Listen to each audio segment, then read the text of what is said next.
Hey guys, how you doing? Welcome back to my channel. If you're new here, hiya, hit like. Today's video is about my Calathea Plant Diary. We are going to talk about my Calathea Musaica, also well known as Calathea Network. Plus, I'm going to update you guys what is currently happening with my Calathea Musaica this winter. So, without further ado, please subscribe, hit the bell, get your tea ready, and let's get into this video. Life is a winding road. Okay guys, meet my Calathea Musaica. She's huge. You can see. This is my third or fourth Calathea plant that I brought home with me because I had Calathea medallion before this one. I bought it along with my Calathea zebrina, but it went dormant. But anyway, here's my Calathea Musaica, also well known as Calathea Network. Because of the foliage, it looks like pixels, the markings. As you can see, the marking looks like pixels. I think that's why they call it Calathea Network, but please don't quote me on that.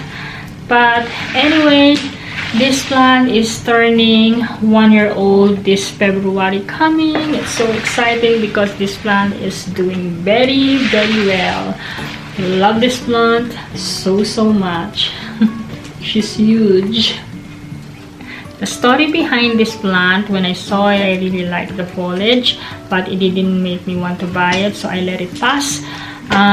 So when I got home, I checked the Instagram and found out this was rare at that time. So I phoned my husband to get this one for me, and luckily no one had bought it yet because there was only one Musaica when I spotted it.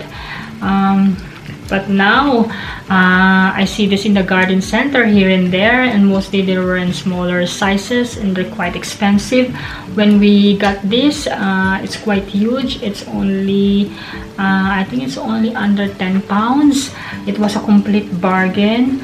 But that time, that was during winter season, where a lot of indoor plants were on sale. So I'm just lucky we spotted this one. Look at her. So pretty. Anyway, I discovered the Musaica is a very resilient Calathea plant. It's easy to take care of, can tolerate low humidity.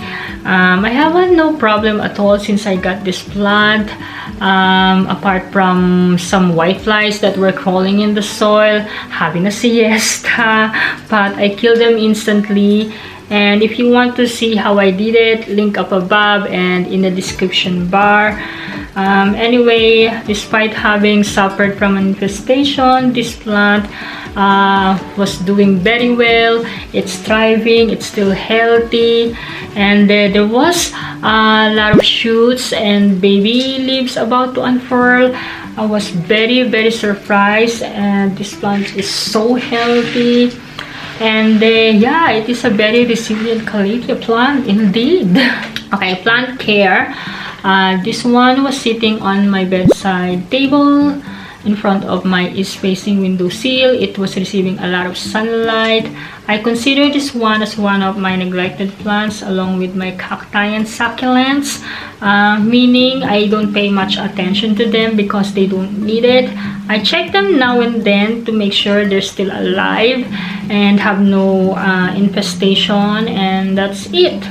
And also, this plant is the only Calathea plant that is sitting in my bedroom.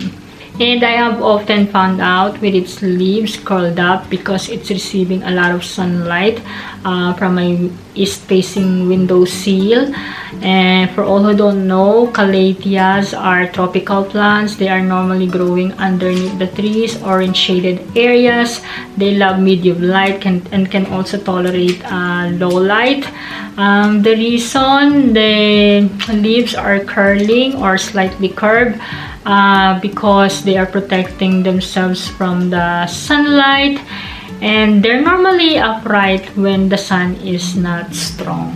In terms of humidity, this Calathea Musaica can tolerate low humidity as far as I'm concerned. Again, saying that I don't have a way of measuring the humidity and temperature, so I don't know if the humidity at my bedroom is low or high. I really need to get one, but I keep forgetting to get one or to buy one. Watering, I barely water this plant once or twice in the summer, in winter time, every 2 months. And honestly, every time I check the soil, it's still damp, so that's why I consider this plant as one of my neglected plants. In terms of soil, I only used multi-purpose soil on its own, and it's happy as Larry, guys. So, right, fertilizer. None of my Calathea plants have been fertilized. I'm too scared to fertilize them. I have a phobia about fertilizing my plants, and I have had so many house plants die because of them, so I try to avoid them as much as possible. The only plants I fertilize are my tomato and chili plants because I grow them indoors, especially the chili one. I still have it, so that's that. Right, winter update. 3 days ago, I noticed some of the leaves and stems were quite fluffy, especially the new ones. I think this plant is finally feeling the cold of the winter season. So to avoid suffering from cold drop, I moved this plant into my living room along with my Calathea plants. So keeping my fingers crossed, this plant is just going to be fine. But let me show you the close-up, guys. This one is so heavy, so bear with me. Right, as you can see, this one quite fluffy. This one too. I think this one is I think this one is dead. I really have to cut them after I film this video. I just want to show you first so you know what is currently going on with my Calathea Musaica. So, and then I'm going to insert close-up clips so you can see the black markings as well, like it's starting to rot. So yeah, this is what's going on with my Calathea plant. However, it's still doing very well apart from these fluffy leaves. There's so many baby leaves that about to unfurl. I'm gonna insert the close-up, guys, so you can see. Let me show you if I can show you. Can you see it there? There's a couple of them, baby leaves that are about to unfurl. So yeah, this is my Calathea Musaica, guys. She's still doing very well. I think. So, right, like I said, this plant has been thriving since we bought it. I didn't expect that this plant would flower in summer. It's just so pretty, so beautiful. They're tiny, it's white. I will insert a photo, guys, so you can see. It's just so unbelievable that this plant would flower. I just didn't expect it.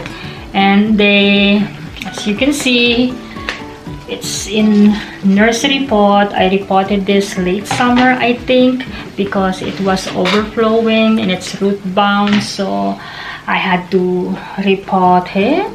So yeah, I'm planning to move this plant back into my bedroom because this plant is huge. I don't have space for this Calathea because it's freaking huge, as you can see. So this is only temporary in my living room. So hopefully when the spring approach, this one is going back to my bedroom. So that's it, guys.